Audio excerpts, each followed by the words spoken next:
And I think we'll just get started. Um, Morning, everybody. Thank you. Morning. Thank you for Zooming in this morning. We're very excited to see you. Make sure, please, everyone, to mute your microphones so that we don't get any background noise. Thank you so much.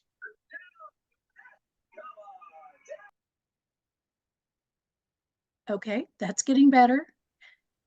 And as Carol has been encouraging everybody to do for the last few minutes, if you don't mind, if you can use the rename function in the upper right-hand corner of your own picture, click on the three dots and click rename, you can actually put in like where you're from, which we love to see. Optional, but we love to see it. This session is actually... Hold on. Hello? I think we might still be getting some background noise. Reminder to mute. This session is going to be the kickoff for the League of Women Voters and Fix Democracy First combined lobby day. As such, it will be a longer session than our usual 1 hour. It's going to be 90 minutes today. We're going to go from 10 to 11:30. And our topic for this session is going to be how a bill becomes law in our state. And along with that, we're going to learn about some helpful resources on the Washington Legislative website. There will be opportunity for question and answer. Our speaker today is going to be Corey McFeeters. Corey is from Washington State's Legislative Support Services Information Center, and I'm going to let her introduce herself with maybe a few more details in just a moment. We really have till about 11:15, Corey, if that sounds like good adequate timing for you. And then at about 11:15, we'd like to stop and switch over. I think Cindy Madigan is going to give us a few more updates since last week regarding the League Action newsletter. There's some new stuff there, new way to sign on, and a few other important tidbits that we should all know about. It's a great tool to learn about. So thank you again, everybody, for Zooming in, and I'm just going to hand it off to Corey. Good morning. All right. Good morning to you all. So this will be my first kind of presentation that I'm giving on this. I'm real familiar with the website, but what we'll start with is I'll start playing the How a Bill Becomes a Law tutorial. It goes kind of fast, but we'll just go through it, and then we have a we have a PowerPoint presentation that is available that I can email you all as a PDF after this is done, just so you have that to go through it. So we'll watch the presentation and then throw out any questions as we go. Anything that I can't answer, we'll kind of keep a list of, and I will find out. I'll ask around and I can get back to you when it's all done. And so we'll go from there. Okay. Sounds good. Let me all figure out how to share my screen, and then we will. There we go. All right.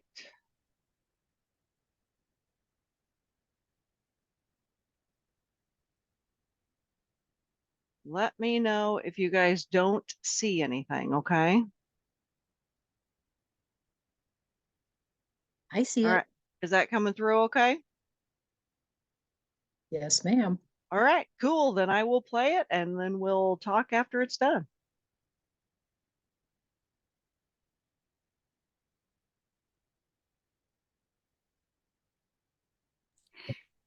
We're not hearing anything.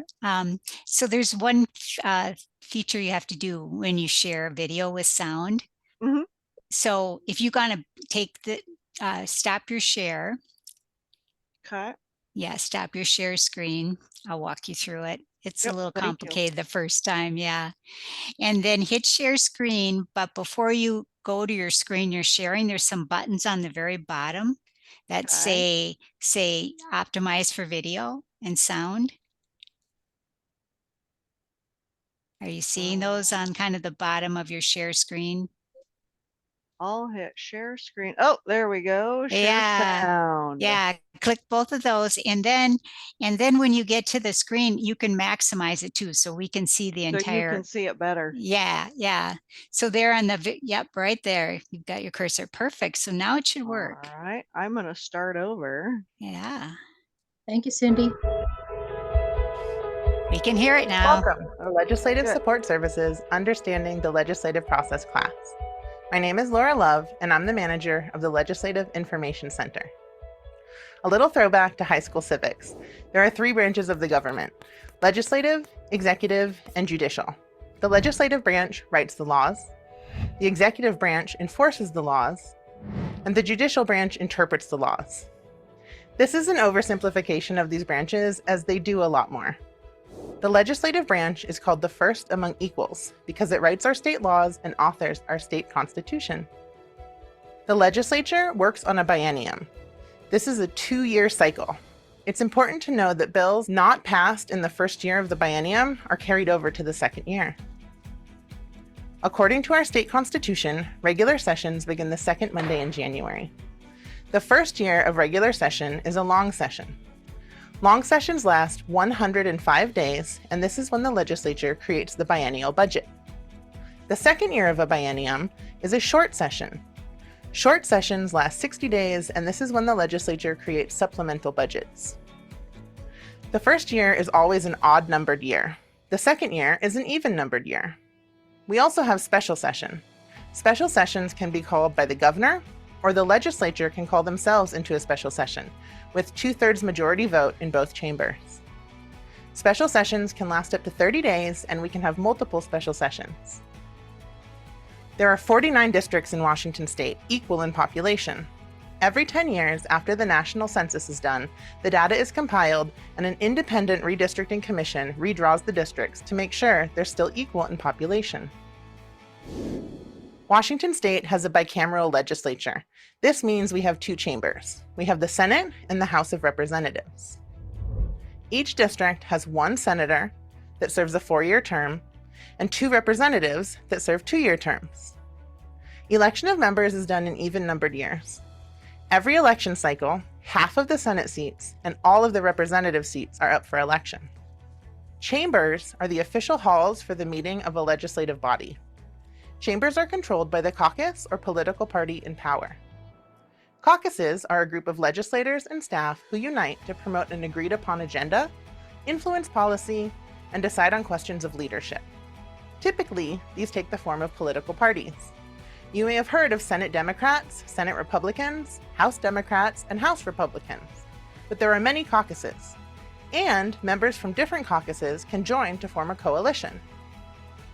The majority caucus wields the most power. Due to the vast amount of bills that can be introduced in session, the House and Senate have legislative committees to help decide which bills will move forward in the process. There are policy committees, fiscal committees, and the Rules Committee, although the Rules Committee functions differently than the other standing committees. Our Constitution states that laws will be made by an elected legislature. Laws can also be made directly by the people through the initiative process. Our Constitution states the first power reserved by the people is the initiative, and that is the direct power to enact new laws or change existing laws. We also have a referendum process that gives voters an opportunity to approve or reject laws proposed or enacted by the legislature. In Washington state, we also have advisory votes. These are non-binding measures that let the people say whether the legislature should repeal or maintain revenue-generating bills. Another way to think about the advisory vote is as an opinion poll. It lets the elected members know how the people feel about the bills that have already passed and are often already enacted. We also have bills. Bills are proposed legislation from members, and we're about to jump into how a bill becomes a law in Washington state. Every bill starts as an idea in someone's head, and the idea gets written down and submitted to the code reviser. The code reviser's office takes the written idea and puts it in a draft bill format. This draft bill needs to have an elected member sponsor it before it moves on. Once the bill has a sponsor or sponsors, it goes back to the code reviser's office where it is turned into a real bill with its official 4-digit bill number. House bills are numbered 1,000 through 3,999, and Senate bills are numbered 5,000 through 7,999. Now that you know this, you can look at a bill number and tell whether it came from the House or Senate. We also have companion bills. Companion bills are when the exact same piece of legislation is introduced in both chambers. They are identical when they're filed. According to our state constitution, members can pre-file bills. This means even though session doesn't start until the second Monday in January, members can start pre-filing bills the first Monday in December. All the pre-filed bills are introduced on the first day of session. After a bill has been filed, it gets its first reading. This is the introduction of the bill on the floor. The bill is read in a pro forma session. Pro forma means as a matter of form. In its first reading, it's assigned to a standing committee. In the committee, the bill gets a chance to have a hearing. If it gets a hearing, this is when public testimony is taken. Committees can also have work sessions. Work sessions are an informal discussion of a measure or topic by a committee. No action or testimony is taken on a bill in a work session. Committees also have executive sessions. They can take executive action on a bill, offer a substitute bill, refer the bill to another committee. If a bill has a $50,000 fiscal impact, it has to go to a fiscal committee after a policy committee. And even if a bill got a hearing, the committee could still take no action on it. And they can refer the bill to the Rules Committee. The Rules Committee is the process by which bills are made eligible to be placed on the floor calendar for a second reading. Bills generally go through a two-step rules process. Rules Review in the House and Rules White in the Senate are the same step with different names. These are all the bills in the initial rules stage. Rules Consideration in the House and Rules Green in the Senate are the same step with a different name. This is the list of bills pulled from the Review and White that are eligible to go to the floor. Rules X-Files are a list of bills unlikely to go to the floor. However, bills can be pulled from X-Files to the floor. The second reading is when the committee substitutes are offered, and the whole chamber decides by vote which version of the bill to move forward. At the second reading, floor amendments may be offered. There are page and line amendments. For instance, on page 3, line 16, change this to that. There are also striker amendments. These amendments erase everything after the enacting clause and inserts new language. A bill becomes engrossed when floor amendments are adopted in the chamber of origin. After the second reading, the bill can go back to the Rules Committee, or the rules can be suspended and it can be moved directly into a third reading.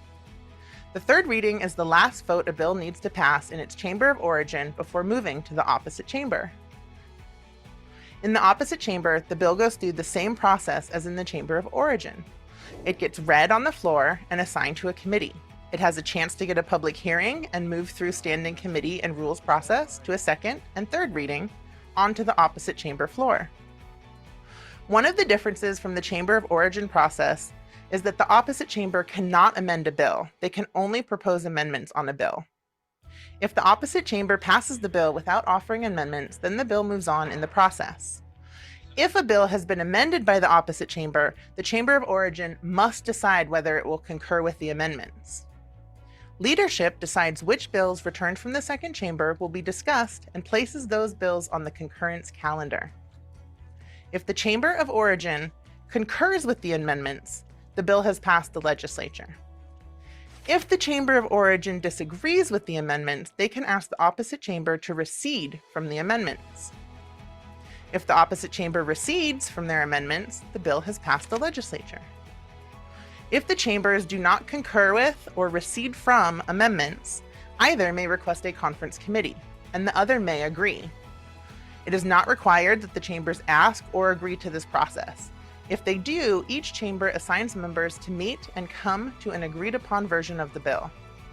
If they agree, the conference committee makes a report. Both chambers must adopt the conference committee report for the bill to pass the legislature. If one or both chambers do not adopt the conference committee report, whether by vote or inaction, the bill has not passed. If both chambers pass the conference committee report, the bill has passed the legislature.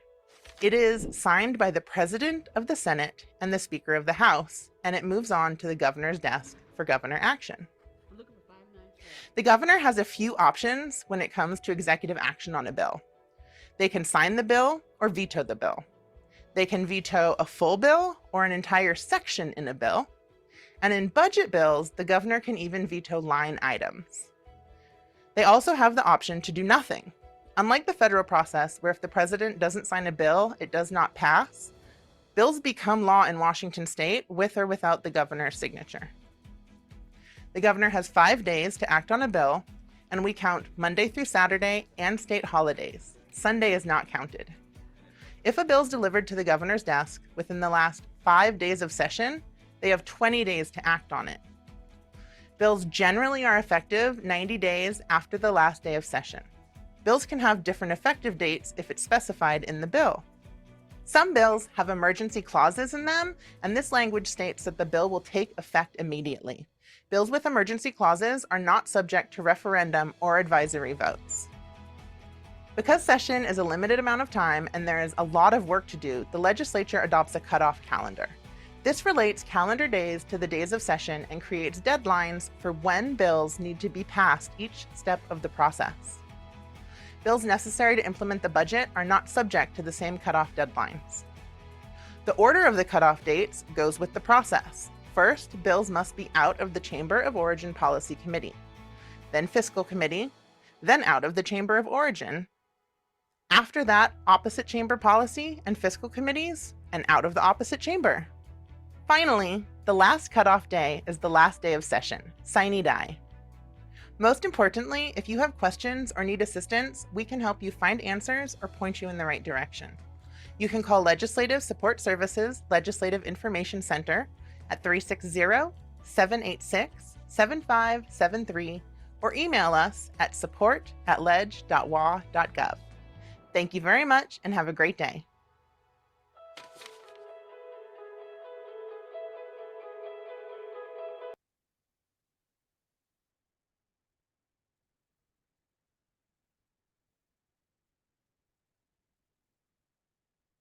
All right.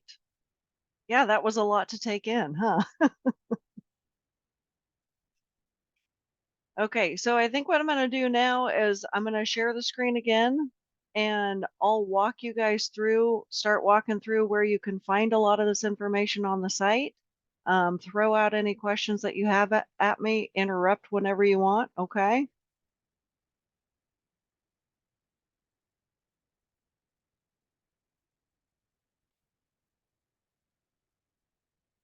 All right, first, we're going to go to our home page. So you'll see over here on the left, Legislative Information Center. That's kind of our spot. And over here in highlights, you'll be able to see the links to all the classes and tutorials. So the Understanding the Legislative Process is the one that we just watched. Can you And then make there's that larger, please? Yeah.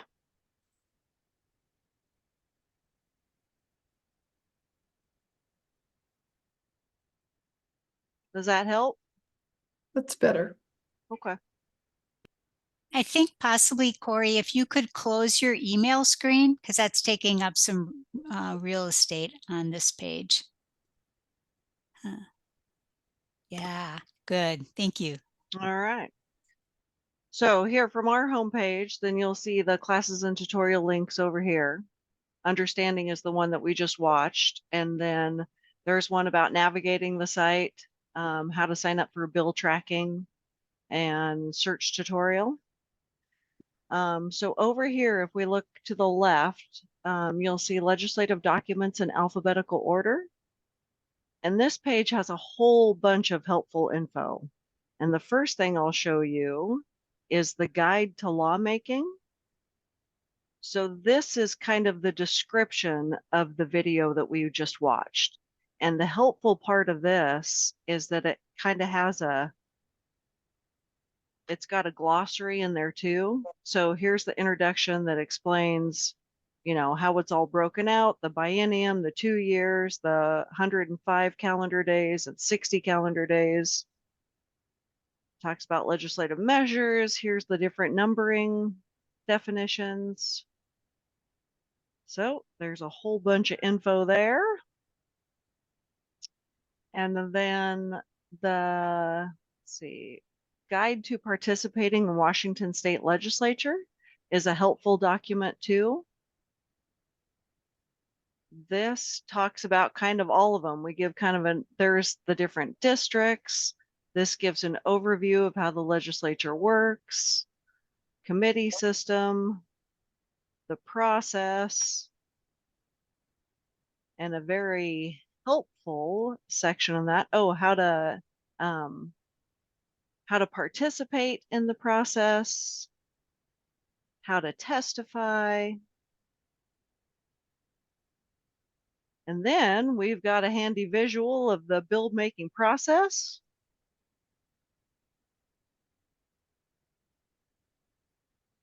Understanding the calendars, how to read a bill, the different elected officials and their functions. I know I'm going fast. There's a glossary, but so that's a really helpful document. And speaking of the calendar, I'll show you where you can find the cutoff calendar. If I remember, you got to go to a lot of different spots.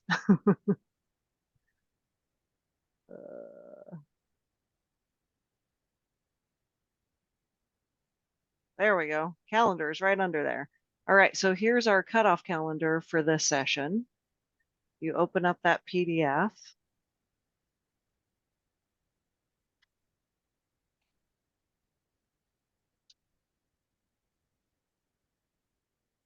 So here you'll see where the important days are, and this week before these cutoff days is when days get kind of long and they start working on Saturdays.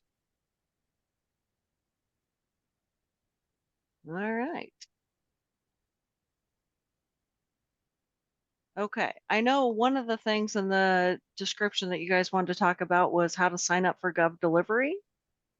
So that's down here under email updates.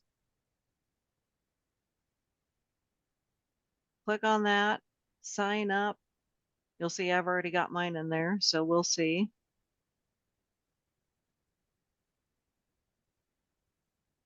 So this gives you a bunch of options to get notices and updates on. Just click any of those that you want and click submit. And then as those things are updated, then they will send you emails letting you know.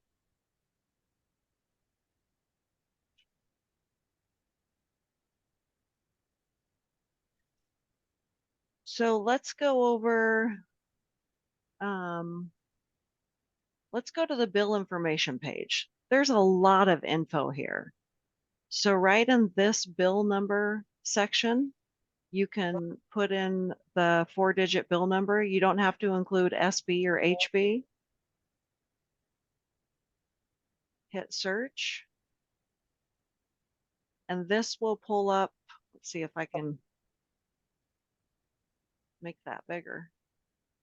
There we go. So you'll see from here, this is the number of the bill. Here's kind of a brief description of it.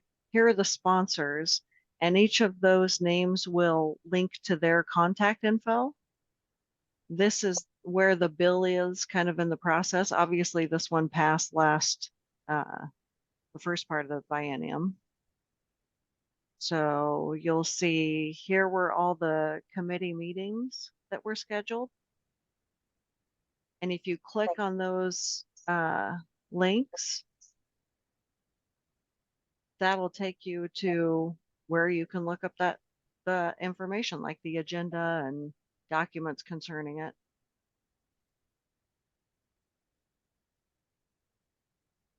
You'll also see at the bottom of this page that you can click and see the bill itself. That's the final session law for this one. You can see any bill reports. Look at the fiscal note. You'll see the amendments and then all the videos that are available to watch it. Now, over here, they added a couple new fun options on bill pages for this year. So a new one is the C topics related to this bill. Click on that and you can see all the topics that fall under it. Get email notifications, or if you click on this one, send a comment on this bill to your legislators, put in your info, and then you can share your comments with them. Let's see if we can find a bill that hasn't passed this year.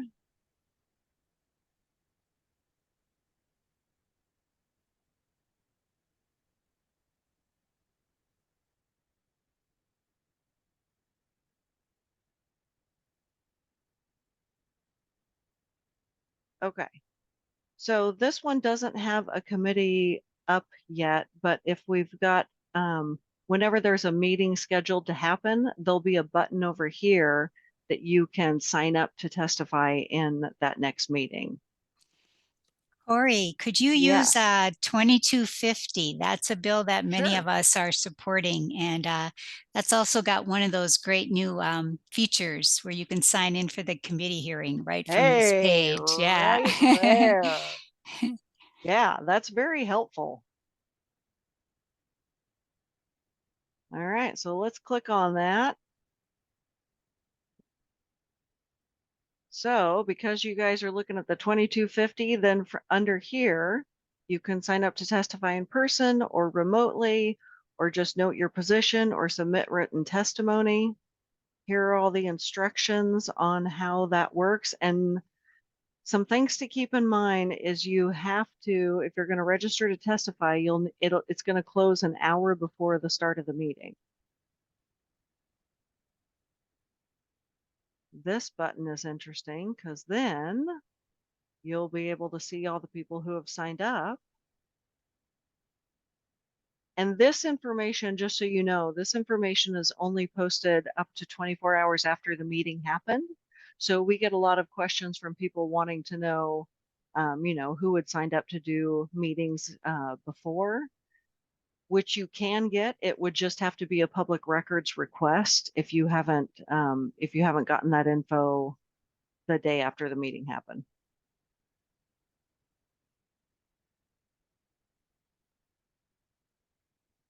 All right, so there's a lot of info on that. Let's go back to bill page.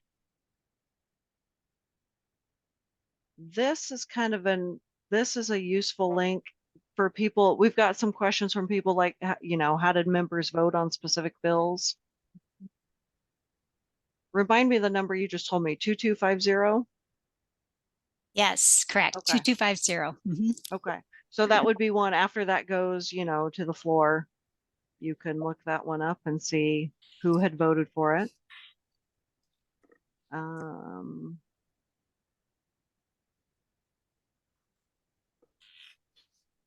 The selected step reports is kind of interesting because these, you can either all bills, you can see how many were introduced and kind of what steps they've taken.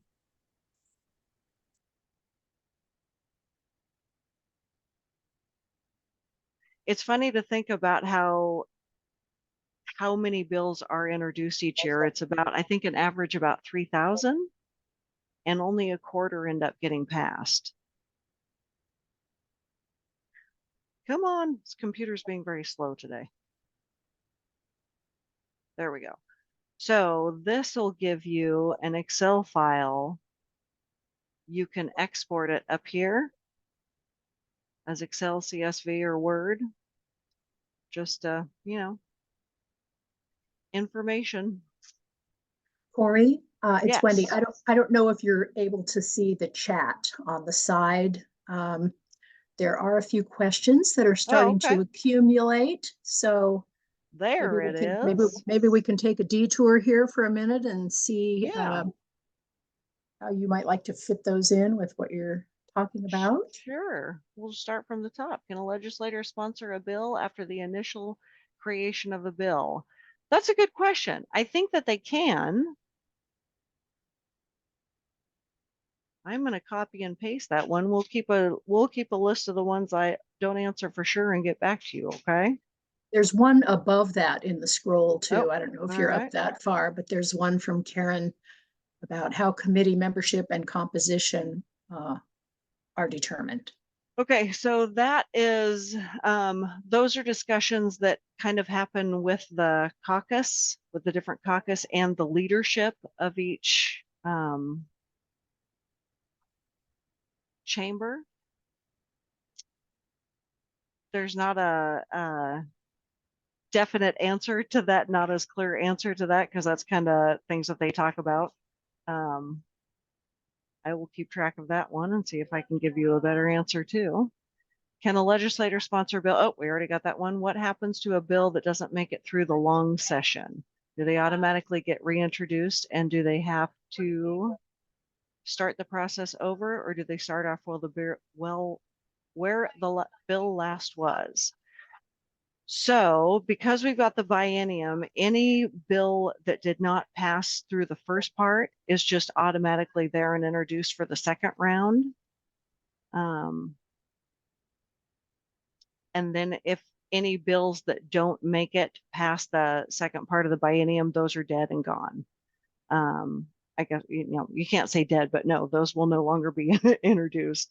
A lot of times, there are some bills and ideas that even if they don't pass one biennium, they kind of bring them back and maybe they'll reintroduce them, same kind of theme, but it would be a different number just based on what when they are in the cycle.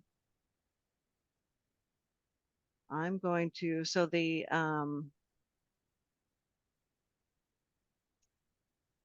that guide to lawmaking will give a good description of that.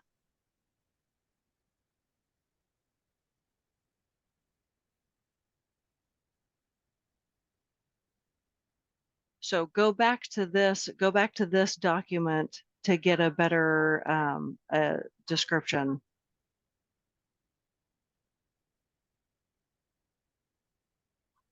Are those different committees?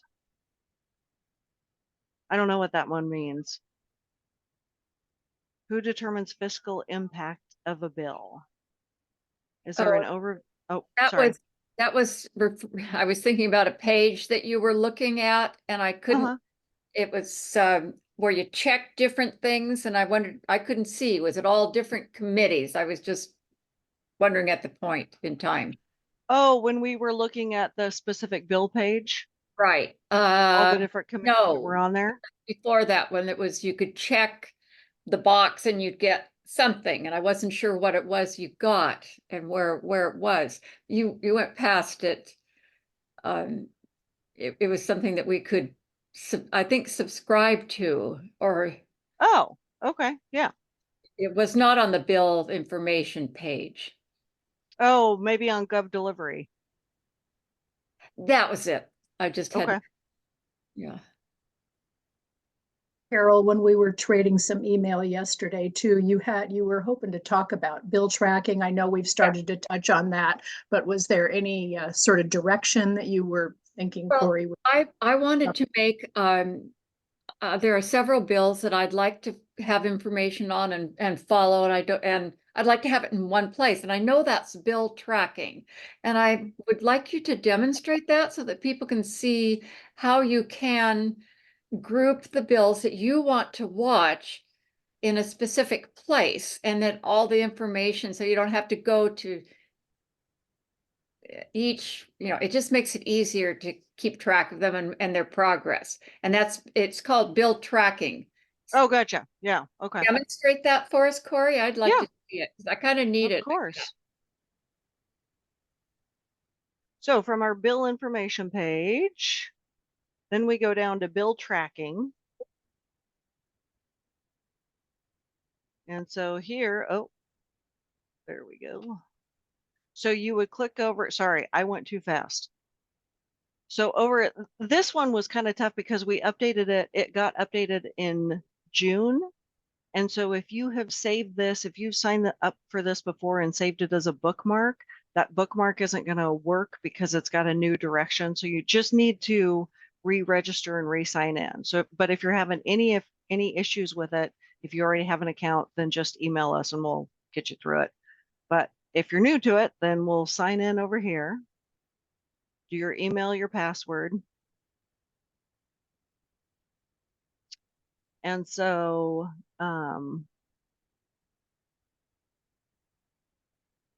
here are all of your options. There we go. I'm still seeing the sign-in screen. Oh, okay. You're not seeing the hello Corey McFeeters over on the right? No, it's, oh, wait, now it's gone to the detailed report. Okay. Okay. There we go. Nope, that's not what I want.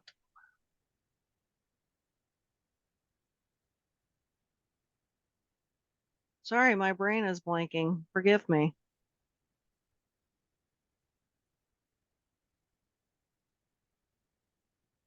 There we go. Okay. So if we go to selected bill tracking, this is where you can start come up with a list of the bills that you want to track, want to follow. Pre-filed, we had pre-filed set up 102.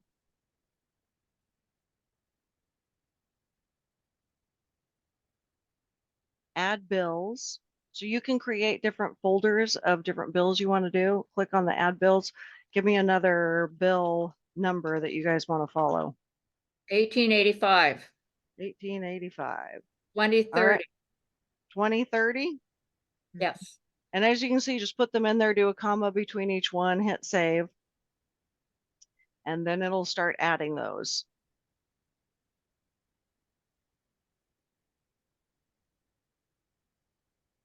Okay. So then when I go to this page, Mm-hmm. it has all the bills. It has my list of bills, except, I mean, there's a few more and I take out a couple.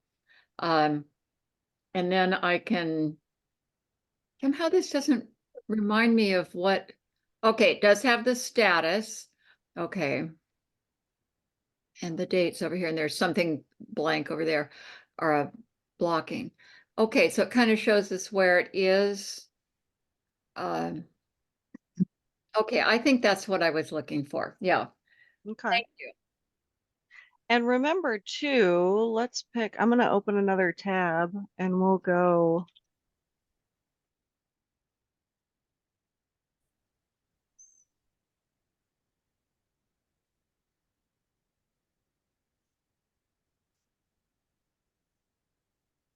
You can sign up, get email notifications on those specific bills too.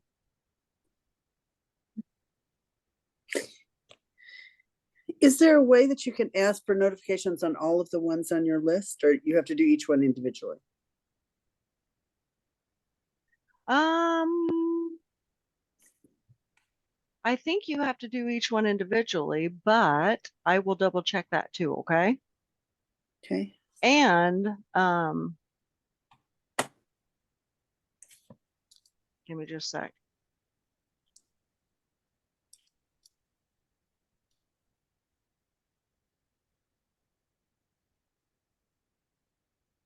There's also,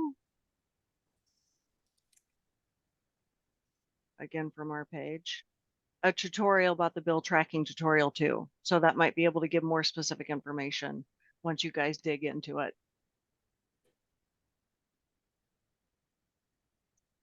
I'm seeing a question in the chat from Carolyn asking if there's an overview page to see which bills have the highest amount of activity, people testifying and commenting. Oh, no. Not that I'm aware of. No, I don't think we've had that one. You just have to go by each individual bill. Mhm. And Duffy, did you feel like your question was answered about this, how you see a summary of a bill on a specific page? We can go back to that one again. Thank you. So if we go down here under available documents, you'll see here's the original bill or the analysis.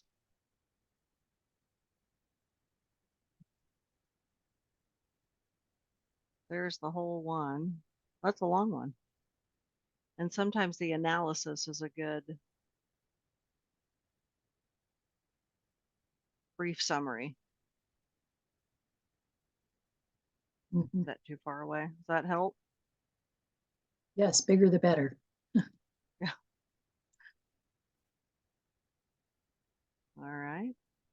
And Is does there a that, flow chart? Oh, sorry. oh, sorry, I just noticed Marilyn had the next question in the chat, and I'm wondering if, Marilyn, you had a question about the flow chart showing the progression of a bill. And I know we saw those little buttons a few screens back, but Yep. did Let you? me pull up. I missed him. I just wondered if there was a simple flow chart that would tell the actual progression of a bill through from the beginning to the end. So there is, let me pull one up because it's on an odd angle on the site, but I'll show you where to find it again, but just a sec. Thank you. Here we go. I see.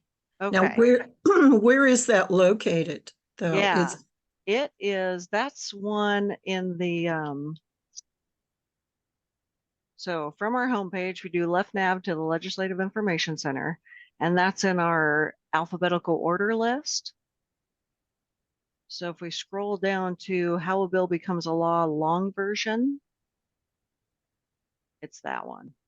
Oh, good, it is turned the right way. I was trying to get it horizontal instead of vertical like it was in the catalog, you know? So Yeah, this I love one's it. I kind love of it when it's brought down to simplicity. yeah. So this one is kind of a good one talking through the different steps. And then this gives you the visual of just all the process that each one has to go through. Great, thank you. I see Ken's hand is up, and also he's the next one in the chat in terms of questions. So, Ken.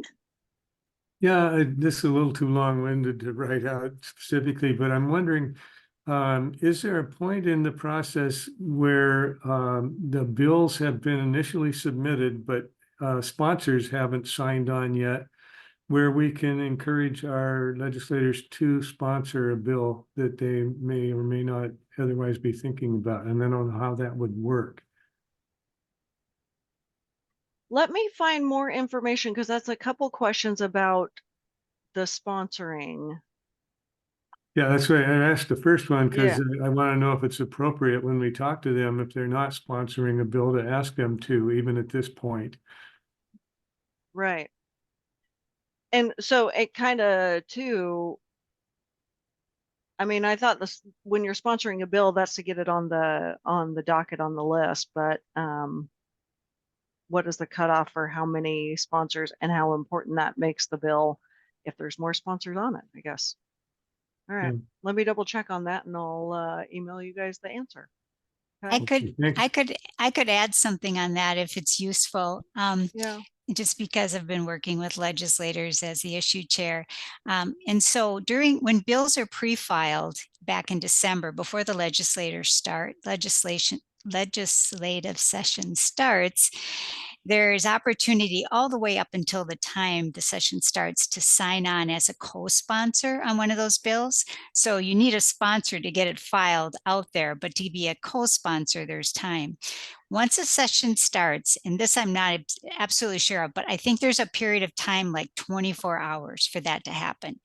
So I do know now that once we're this late in the session, it's probably too late to get a sponsor to get added in on the legislative page.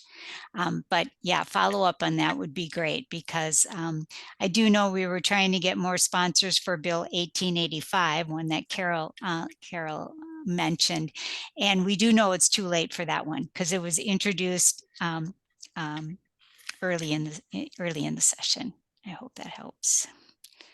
Thanks, Yeah, Sandy. so it would be important to be able for us to be able to see the bills that have been filed, and they have a sponsor and they've been filed, but before the deadline for co-sponsors.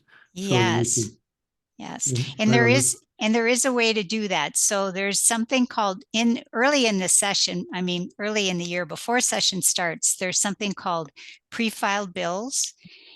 And that's something, I don't know if you can find that, Corey, on the website. There's something there where you can look at those bills that are pre-filed. Unfortunately, there's not going to be anything there right now because the session's already going on.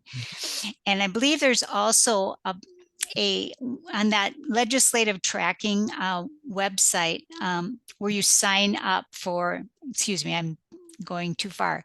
When you sign up for the Go Delivery, there's a way to get a list of bills that are that have just been introduced.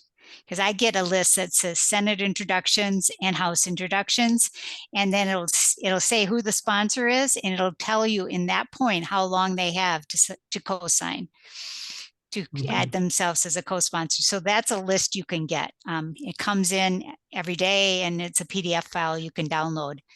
So that's how I kind of know what bills are coming in each day. So how do you do that specifically? How do you get on that notification list? That's on the Gov Delivery, you were saying, yeah. Okay. Yes, I Thank you. believe so. Yeah, I can see if I can find it. Yeah, thanks very much. Here. Alpana, I see your hand up. Sorry, let me go back just real quick. So from the bill page, here's the pre-filed bill link. So the pre-filed bills are posted, I think it's the first week of December. So then once those start, then they'll show up on this page. But obviously, because things have been rolled through, there's nothing on there right now. Thank Right. you. So what was the question? Alpana, I see your hand up. Yeah. Um, My I think question, the initial was because I am all the time in this tracking the bills and looking for what happened, what I have to do and all that. But I haven't, because of the interest, I never saw that there is also Legislative Information Center, which is inside. You just have to click it and read it. So the video that you showed is somewhere inside, right? If I keep clicking, I will get it. Yeah. So from our homepage, if you go on the left nav under Legislative Information Center. I just saw that. Everything I just figured out. So I can find it. Because it was very fast, step by step. Yeah, it is. It was fast. Some of the things that I wanted to point out and write, but if we see it again, everything will be clear.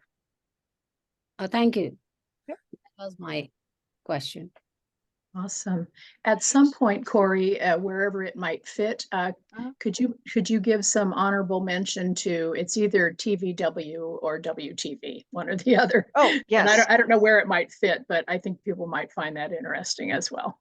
Yeah, I'll walk you through TVW, and then there was a question about committees. So then we'll start looking at all the committee pages, okay? So okay.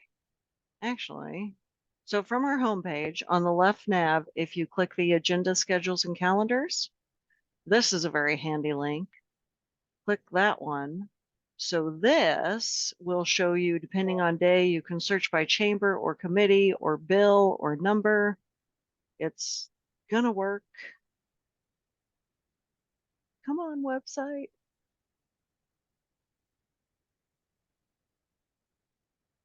It's trying.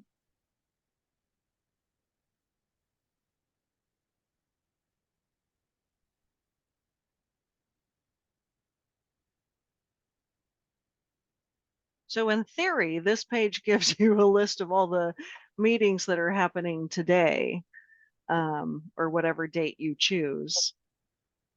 And it'll also give you links to how to sign up to testify in that meeting.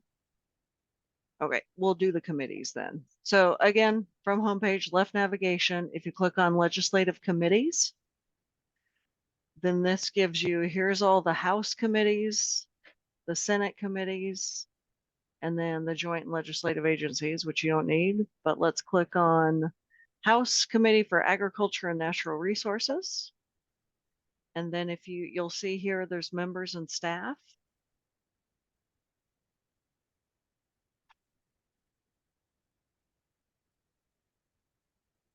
So then here are all the committee members and then committee staff for that. Another spot you can see committee members is again from the left nav over here to the right. If we look at find member information and rosters, here's rosters for House and Senate. You can search by committee members by member, committee members by committee. So that's kind of helpful.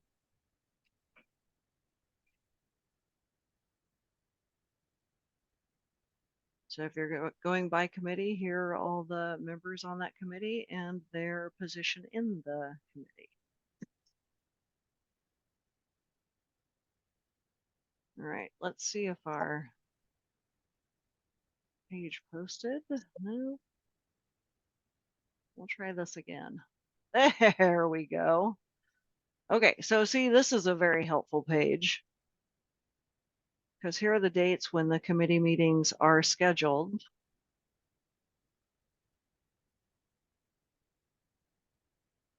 And you can view video if it's happening. There's the documents, there's the agenda. Okay. All right, so then let's check out TVW. So that's tvw.org.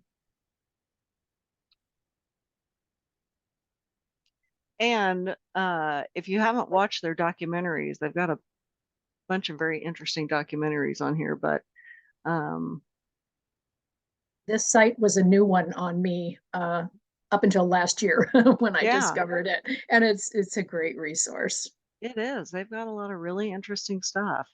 So here's media archives that you can look up previous committee meetings by date or time.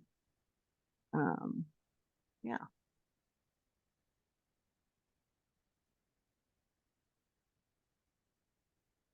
All right. I'll go back to questions. I think we left off about where Melvin's question is. Why does the Rules Committee put a bill in the X files? Oh. That's another one of those questions that maybe isn't a definitive answer. There's discussions behind the scenes. Let's see what are.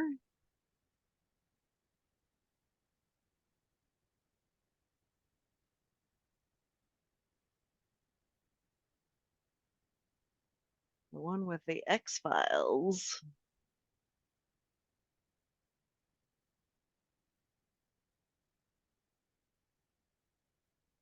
I should have just had this book out in front of me so you guys don't have to see me scroll. But they talk about this in this one too.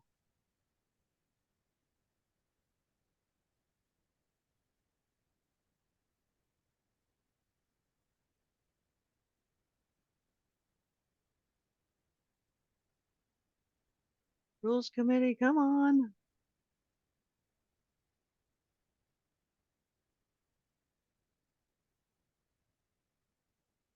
Marilyn is asking what an X file is, by the way. So right. So X file, and that's why this is a good spot. So do bills ever really die? People often mistakenly assume a bill is dead when it hasn't passed out of committee. Seems like it has no chance of passing, but a bill can never be truly dead until the end of the biennium. There are some when it's kind of dead. It's sometimes those bills that have a lot of debate. Corey, uh-huh. It sounds like it can be resurrected then. It can maybe in a different format. Yeah, up until the end of the biennium. Oh, and that reminds me, that's why I wanted to show you do the step reports too, because we had someone come in last week asking about all of the bills that have been put on the X files already, which apparently some already had. And so I went to the bill information, the selected step reports. And you could actually, X-Files was one of the ways that they categorize some of the bills. So there were some bills that even just 2 weeks into session have already been put on X-Files. Meaning they're dead. And I'm not sure why, but Does that mean they're dead? well, no, Sorry. because they can still be pulled out. Even though they were put on X-Files, they can still be pulled out. Yeah. So they're 'cause you'll on see hold? they're essentially on hold to see if they're going to be brought forward. But see this one, I don't know if you're seeing this S rules X. So that means that bill was put in the X-Files. So it's just kind of sitting there for now. It could be pulled back out at some point for some reason that we don't know. I know it's not a clear answer, but those are the kind of things that aren't like a defined, clear reason. Thank you. For anybody who might not have their chat window open on the side, Cindy's been putting some helpful information out there as we go along. For example, the link to sign up for email notifications and so forth. So y'all might want to see that. And then the next one, oh, sorry, go ahead, Corey. There was the next one, I think, from Carol. If a bill has been passed in the House and sent to the committee in the Senate, but the Senate committee has not put it on an agenda yet, can any member of that committee call for it to be added to the agenda? Or does it have to go through caucus and leadership before that happens? Yeah, like all of them are kind of a discussion through leadership as to what ones are going to be pulled forward. So do you guys know anything about the rules meetings? So House and Senate do rules meetings where beforehand they've got a list of bills that they have talked about and are one of the those are the ones that they want to push toward in the next round. So it's through those rule meetings that they determine what bills make it to the next round in the process. Right. And there's rules committees that are set up. So there's rules committees in both of those. So you can, and I think now they are publicizing those meetings on TVW. It used to not be, but at least they show them there. And you can also sign up for that, a notification of what's going to be happening in the rules committee, which bills that they're going to consider. But it's just a select group of members, mostly in, leadership or senior positions that choose to do that. And a lot of it, like I saw in what was brought up, and I think Chris put something in the chat too, is there's a time clock running. And like Corey said, there's thousands of bills out there. And there's going to be a lot of thoughtful process around, how much debate time it will take on the floor, what bills might have a way of passing. I think they really try to get bills with bipartisan support out there and passed as quickly as possible. And so there's, I think the clock is a big reason why a lot of bills don't see action. Yep. So if you have a legislator who is on the rules committee, you could reach out to them and ask them, for their process, how they decide, if you wanted to. It's a good way of getting to know your legislators. I do say that the best time to do those kind of outreach calls, though, is after session. During the months when they're not in session, legislators love to talk to constituents, and that's the best time to reach out to them to get clarification. Right now, everybody's just working 24/7, trying to even keep up with all the bills that are being introduced. But this that document that Corey shared is a good one to look at and reread again, because it is very complex. I learn something new every day when I involved in this process. Thank you. Loretta had a good question here. How to find a bill by topic when the bill number is unknown? Yep, I was just looking at that one, and that's, so let's go back. Bill information. Scroll down to bills by topic, and then you can check any of these. Let's look at what aerospace has to say. So it doesn't look like, see, aeronautics. Okay, so you'll see from this list that anything that's in bold, that was something that passed in the first part of the biennium. Anything not in bold are still on the list.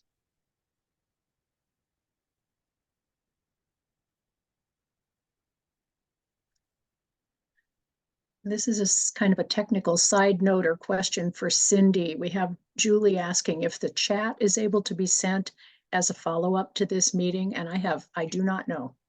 Yes, thanks. I was just going to respond to that in the chat. I don't know either, but it's always good to know that you can save the chat anytime yourself on your own computer. There, if you go into chat, there's going to be 3 dots, either at the top of your screen or at the bottom. It used to be on the bottom. I see now it's on the top in this latest version of Zoom.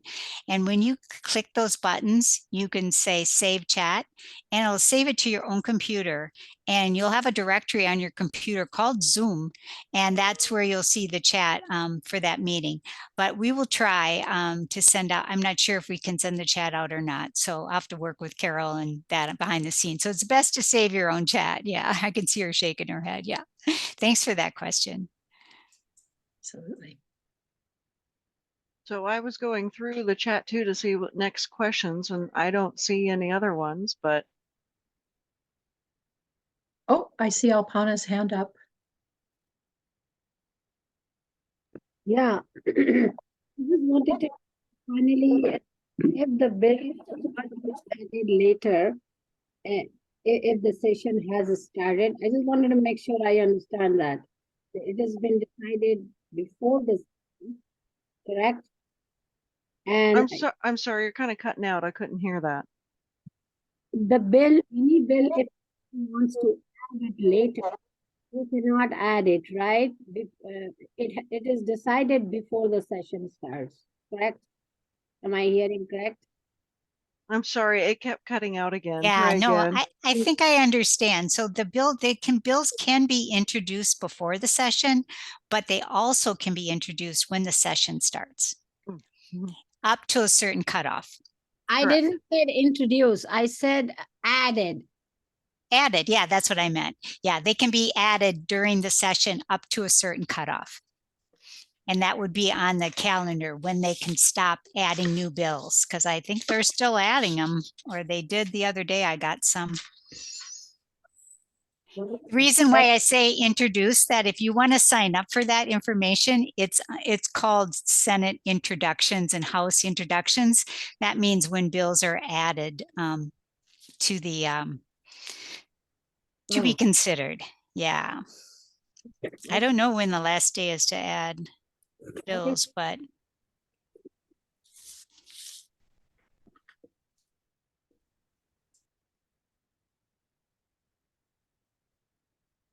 Oh, it looks like, so on this, February 13th, last day to consider bills in House of Origin.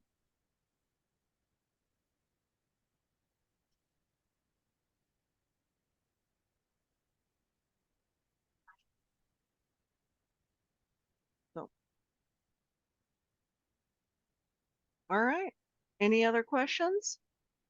I see Do an I need- interesting comment there from Carol about her meeting last week with her rep about the difficulty in picking and choosing, what to move forward.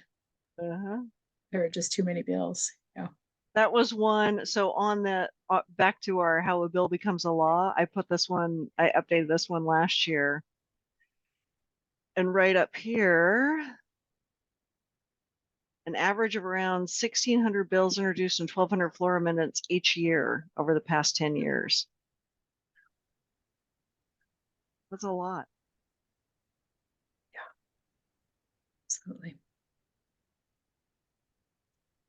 Yeah. Do we need to go back to anything so I can explain anything better?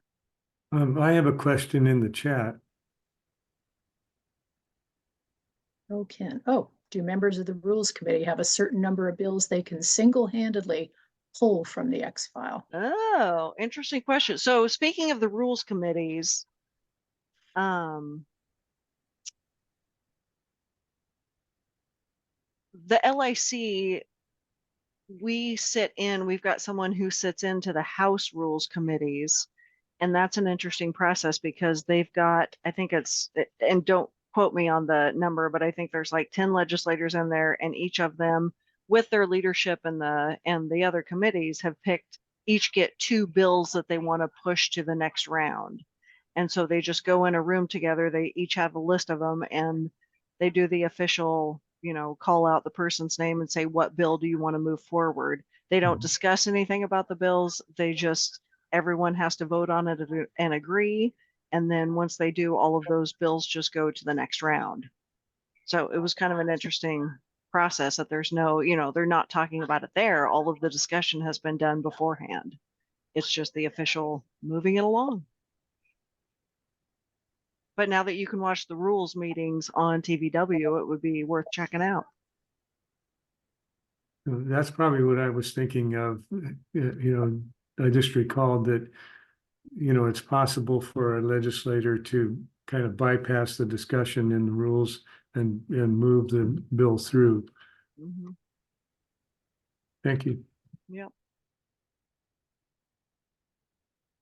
Any more questions? Well, can we get the video exclusively by email? That would be great help. Time saving. You mean the one on the site? Yeah, it's on the side that was too fast. So if I can get that, that would be great. Right. Well, you can, I I know don't know if it's too big to email. I It put a might link to the be. YouTube in the chat, so you can grab that and then you'll have it. Is it in the chat? Okay. Thank you then. Thank And you, it's Chris. there. It's there. Thank you, Chris. Yeah. Anything else for Corey? So I'll also we can do the bill tracking tutorial. I'll post that in there too. Thank you. Awesome. All right. Well, I think I kept a list of the couple questions that I couldn't answer for sure. I'm going to do a little bit of digging, and I will email you guys and let you know what we find out, and call us, email with any questions that you have. Corey, thank you so much. This was great. I learned a bunch. I didn't grow up in Washington State, so it was high time I learned in more detail how a bill becomes a law here in our state. Just really appreciate your, it really is. And it's been very enjoyable. And these are great resources to know about. Really appreciate your time today.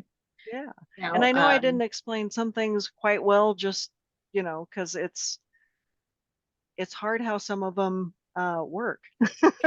But again, ask us anything and we will dig up the info and get it to you. And so what is the best way to get a hold of you? Is that the support at or something, or? Yeah, support@ledge.wa.gov. Our number is 360-786-7573. During session, we are in the office taking calls from 7:30 to 5:30. So there were some nights, like I said, when cutoff calendar dates are starting to get hit that week beforehand, they're going to be here later. So we'll be in the office until 7 and sometimes on Saturdays and Sundays. So call us or email us and we will help you with whatever we can. Awesome. Ken, did you have a final comment or question? We don't hear you. Unmute. Were you asking me? Yeah, I saw your hand up and I don't know if that's just left over. Oh, I'm sorry. I just didn't take it down. Sorry about that.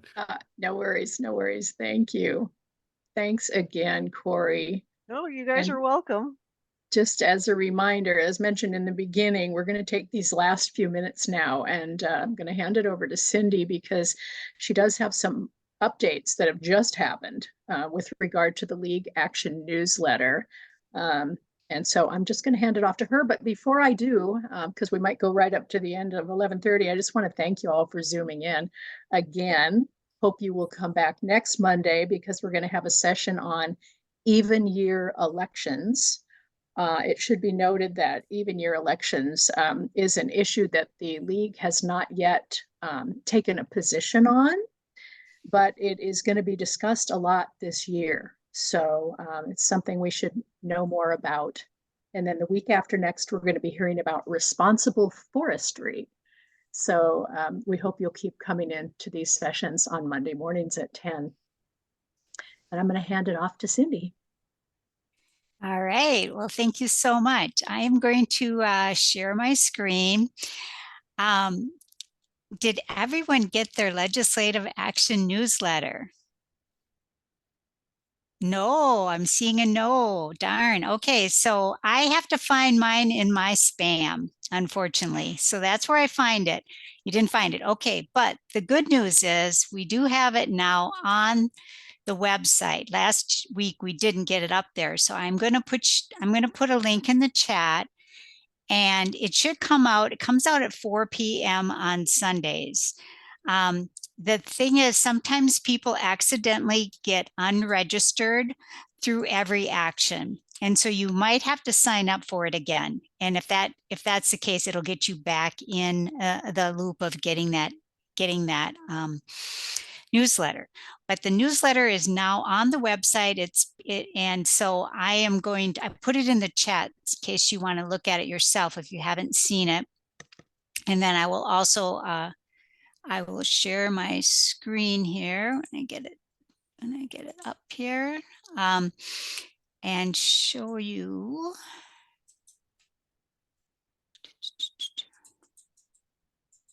Okay, so to make sure.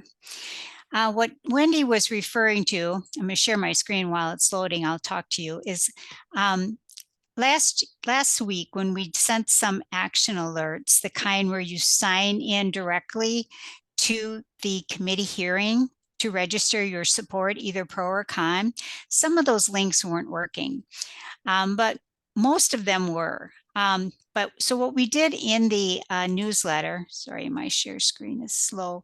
What we did in the newsletter is we put in a backup in case the link takes you somewhere where you're not thinking it should take you. Like when Corey was here, she went into 2250, showed how to sign into support.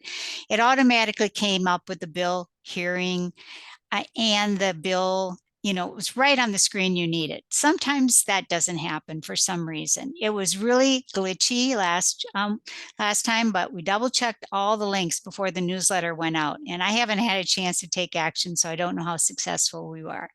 So what this is showing you is that if for some reason you want to sign on to a bill and it doesn't take you where you think it should be taking you, and this is also what Corey demonstrated earlier, on the bill page itself, you can go over here and it says sign up, and it's kind of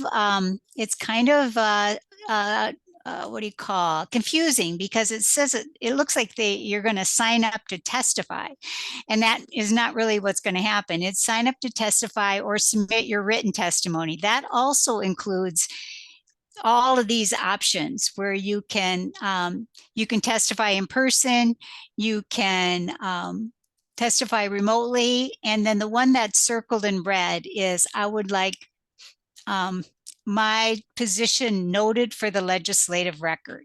So that's what we're mostly asking you to do. It's easy, it's powerful, and we're trying to make it as easy as possible. So hopefully these action alerts will work for you.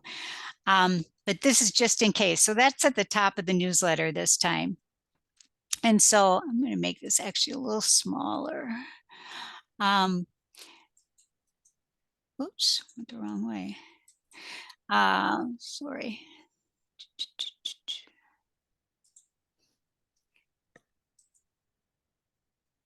Always hard to get things just the right size.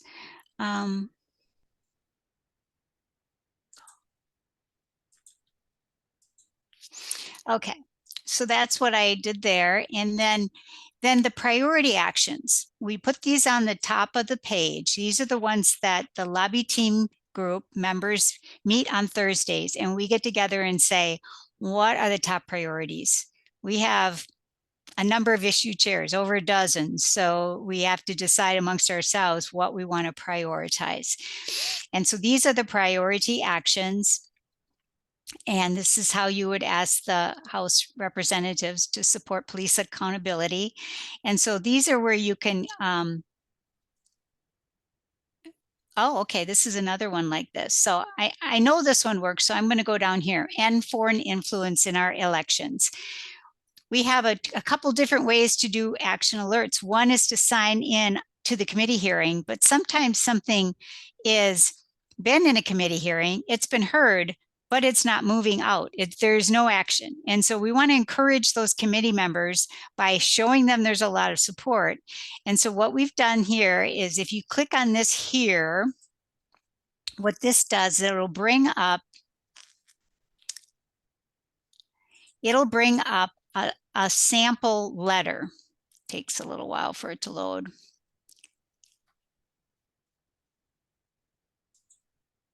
I hope. And this letter is written by the lobby team issue chair. And sorry, it just takes a while with screen sharing and everything going on. And we really encourage people to change the letter to personalize it. And I know it's still loading.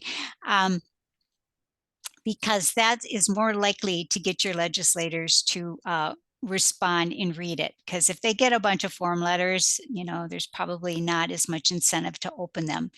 So as soon as this comes up, you'll see it. And if anybody has their own newsletter open, you can probably do this faster on your own by just clicking on that link. And the way it's set up, it will go to every member of that committee, even if that committee member is not in your district, because we think that people who are holding committee member responsibilities, they have some leadership. And so we feel like it's okay for everybody in the state to contact them. And so this is what it'll do is it will ask you to fill out this information with your name and such, and then it'll take you next. And then that will be the letter, and there will be a subject line. I think it'll take too much time to go through it all here on the screen, but I encourage you to check it out. You don't have to hit submit. If you get there and you say, oh, I don't believe in this and I don't want to hit submit, you're always free to use your own critical thinking. But I do encourage you to at least try to open that one up if you could. And so one of the ones here too is what we did this year is we have a color coding system, because we really wanted to alert people to the occasional. Sometimes we don't often do this, but occasionally there is a bill that we want to oppose. And this one is interesting because the bill is called Concerning Voter Education, which is not something that the league would ever want to oppose. I mean, I'm really, I read the bill carefully, but when I read the bill, what the bill is saying is that should a local jurisdiction decide to use a different voting method, for example, ranked choice voting, like Seattle is going to do in a couple years, or if they're trying to use it as a way to proactively remedy a Voting Rights Act potential case, that all of the education and everything is the responsibility of that local jurisdiction. And even if one person in that jurisdiction doesn't think that doesn't feel like the education and outreach was significant, that then they can sue that local district for damages. And so we don't feel that this is the best use of taxpayer resources. And, you know, we really appreciate our county auditors and election administrators and feel that that this is not a good way. So the WA Voices Act, which is the 2251 that I had her share, this one provides statewide implementation so that no matter which jurisdiction does it, whenever they do, that the rules, the guidance, the standards, and the education, there will be a model for to use, and it'll be statewide. It'll be consistent, and it'll be available then to the local jurisdictions. And there's nothing in this bill that sets up any right for a voter to sue. You know, we are seeing the exit polls from people doing a ranked choice voting. 80–90% say we love it, we want to keep it, but it's not 100%. So there's usually going to be somebody who maybe doesn't agree with it or doesn't appreciate it. And there's ways to address that with more education. And so this is a bill that I'm going to be testifying opposing it. And it's a bill requested by the Secretary of State. So that's not something I take lightly, but that's also why it's in red, just to kind of to highlight that when you sign in, if you choose to sign in, you want to sign in con instead of pro. Are you going to show us how easy it is, Cindy? Okay, I will. So in this case, you click on this link. We'll see if it works.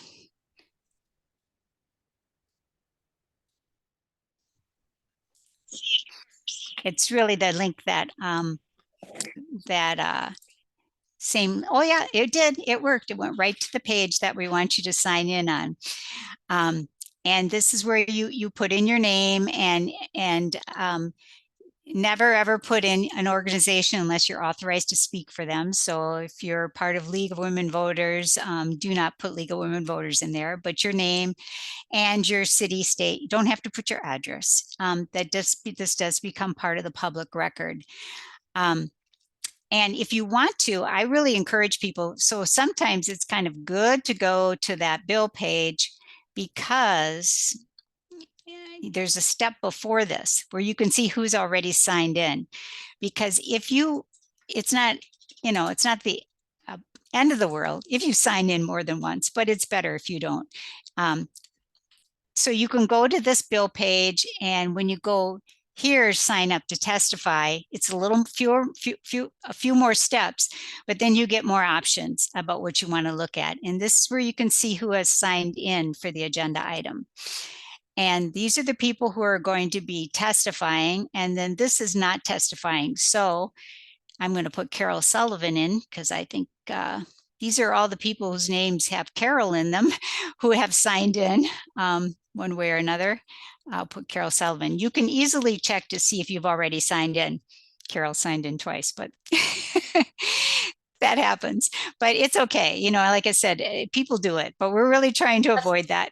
That's not me. That's not me. I only signed in once. There's a Carolyn Sullivan. I had no idea. Okay, good. Another person pro. I'm sorry, I looked too quickly. Good job, Carol. Yeah. And so the other thing, I'm sorry, I wanted to show you too is on this. I just think, I mean, I have to say this is a silver lining of the COVID, which, you know, was not good, but it did really open up public participation. So you used to have to be down in Olympia before you could sign in to support a bill like this. And you had no access to this kind of information to see who is signing in pro or con. And you can also sort this by position. So these are all the people signing in con. And then you can go through, there's 73 screens of information. There's 1,811 people so far who've signed on to this bill, either pro or con. And so I sorted it by, I don't know, there's probably a faster method. You can always export this information, but I like to kind of keep track and see what the pros and cons are. I do have to say, I know that there's a group fairly new to the legislative process, but have been quite active. It's called the Conservative Ladies of Washington, and they're putting this out as a priority bill to oppose. So you're going to see a lot of con signatures on it, and they're often opposing, you know, things that we're supporting. So it's kind of interesting.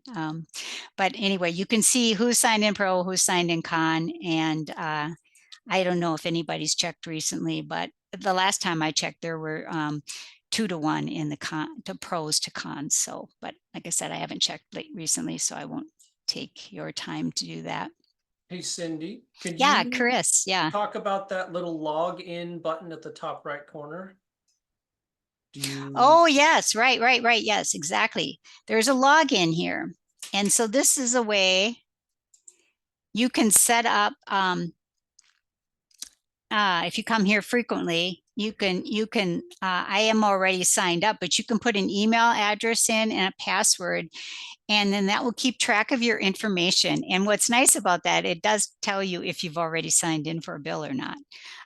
So it's pretty useful, and I forget about that because Yeah, you have to Where click was sign that? in first before Where was you that? do. How did you locate that? I see it, but where, how did you get to it? I don't know how you. yeah, Where? here I will put this link in the chat. I don't know if this is kind of a long link, but Okay.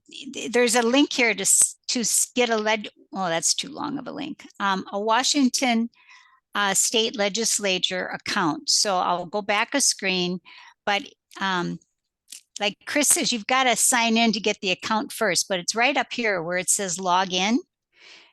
Where? Right up in the top right-hand corner of the screen. See that? So when you click login, it'll take you to the screen that lets you set up that account. And so you start, if you don't have an account, you can sign up now here. Maybe that won't be such a bad link. Yeah, such long links. But you just sign this up, and that way you don't have to put your information in every time. And it does keep track of what you've already done, what action you've taken, which is a nice feature. So that login link only shows up once you've clicked that you want to comment on a bill. Interesting. Yeah.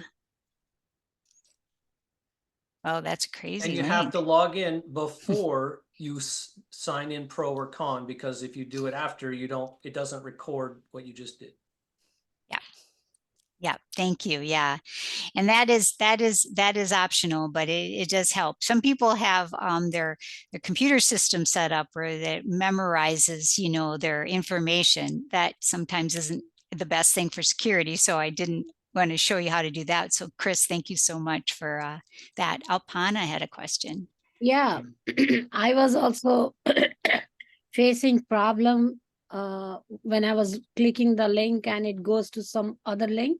Yes. And let's say you have just 1 day left and you can't waste your time. So what I did is I went into the actual site with putting the bill number, and then there is a space that you can write to your legislator about the bills what you want to, pressuring them. I just put all the bills that I wanted, to support your bill, democracy bill, and long, and writing the why I want it to my 3 of the one senator and 2 representatives.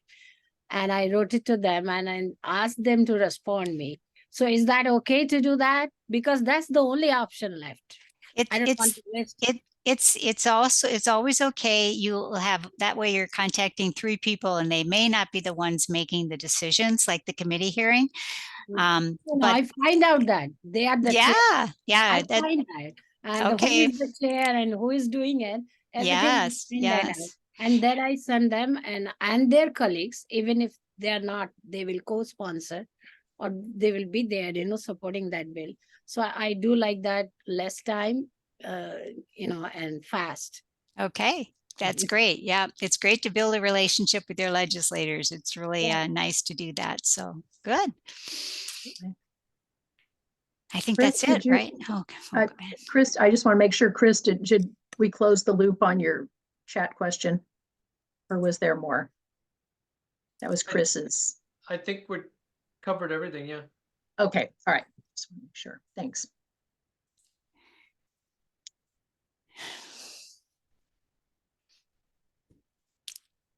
I think we're good.